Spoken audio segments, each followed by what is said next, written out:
है पाकिस्तान को कि आतंकी शिविर जो है, पाकिस्तानी आतंकी शिविर जो पीओके में चल रहे हैं वो बंद करे और पीओके के बिना जम्मू कश्मीर अधूरा है। पाकिस्तान को रक्षा मंत्री की दो टूक अखनूर से पाकिस्तान को ये कड़ा संदेश दिया है रक्षा मंत्री राजनाथ सिंह ने। पाकिस्तान को इनको खत्म करना ही होगा, नहीं तो डाट डाट डाट। और आपके राजनाथ सिंह साहब ने एक बार फिर पाकिस्तान को ललकारा है और एक बार फिर कश्मीर की बात की है और उनका ख्याल है कि हम कश्मीर में कोई गड़बड़ कर रहे हैं, जम्मू कश्मीर में। ये बार बार आखिर कश्मीर जाकर उनको हम क्यों याद आ जाते हैं? इसलिए कि हमें भी खैर कश्मीर याद रहता है, लेकिन इस वक्त इस स्टेटमेंट की क्या जरूरत थी? इंडिया कहता है कि ये जो हमारी डिफेंस फोर्स है, जिन्हें हम आईबीजीज कहते हैं, ये इमीडिएटली हिट करेंगे पाकिस्तान को, अटैक करेंगे। जब ये अटैक करेंगे तो ये 7 मुख्तलिफ एरिया से अंदर आ जाएंगे। जब 7 मुख्तलिफ एरियाज में ये अंदर आएंगे तो देन आप उसमें फिर आप देखिएगा कि एक तमाशा लग जाएगा। कोशिश करें पाकिस्तानी बनने की और पड़ोसियों से रिलेशनशिप ठीक करें, उसके बगैर गुजारा नहीं। आप तो अपनी एग्जिस्टेंस को खुद खतरा बन चुके हो। देखा जाए अपनी तबाही का बायस तो आप खुद हो। जिनके बच्चे ना पढ़े, 3 करोड़ बच्चा स्कूल ना जाए, 7 करोड़ भिखारी हो, किसी को जरूरत है? पाकिस्तान तो रोज सुबह उठते ही बोलता ओ जी साडा कश्मीर हैगा ना, ओते ऊपर ओते के नाम है इंडिया ने कब्जा कर रखा है और हम उसे छुड़ाएंगे। और रोज सुबह सुबह जैसे होता है ना, एक बेवड़ा समझते हो आप, तगड़े वाला। जी जी जी।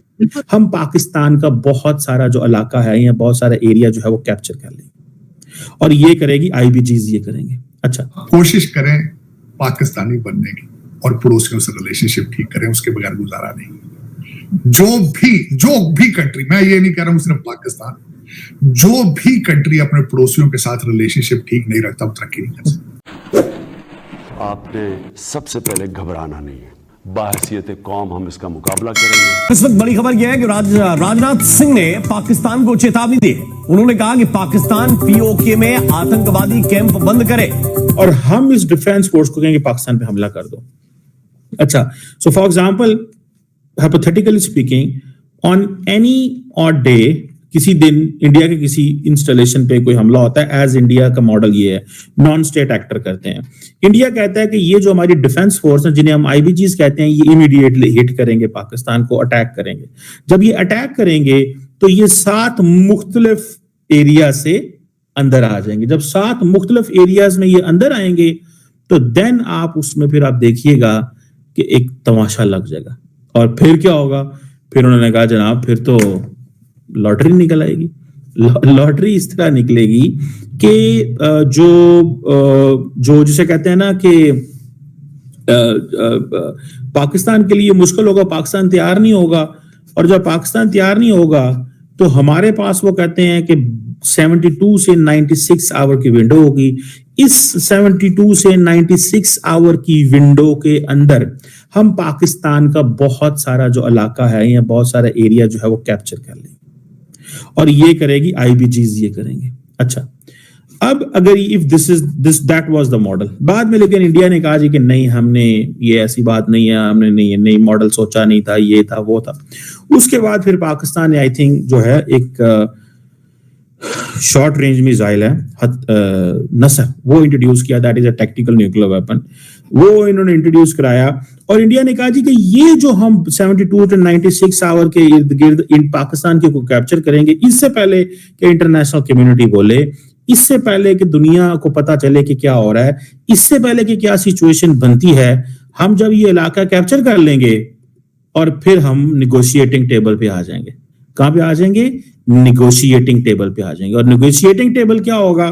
निगोशिएटिंग टेबल ये होगा कि भाई साहब, हाँ जी, ये आपने हमारे साथ क्यों किया, ठीक है। और फिर वो ये भी कहते हैं कि हम सारा कुछ अंडर दी न्यूक्लियर ओवरहैंग करेंगे। सो ये लिमिटेड, इंडिया कहता है जी लिमिटेड वॉर की पॉसिबिलिटी मौजूद है under the nuclear overhang. That was the model कि हम लिमिटेड वॉर करेंगे अंडर द न्यूक्लियर ओवरहैंग। यानी कि पाकिस्तान का जो जिसे कहते हैं ना कि हम उसकी जो न्यूक्लियर डॉक्ट्रिन है, what ever which Pakistan has not declared, जो भी न्यूक्लियर डॉक्ट्रिन है, उस न्यूक्लियर डॉक्ट्रिन को भी आज हल्का सा डिस्कस कर देता हूं कि जी न्यूक्लियर डॉक्ट्रिन ये कहती है कि फर्स्ट जी पाकिस्तान का कोई भारत अगर एरिया कैप्चर कर लेता है तो पाकिस्तान न्यूक्लियर वेपन चलाएगा।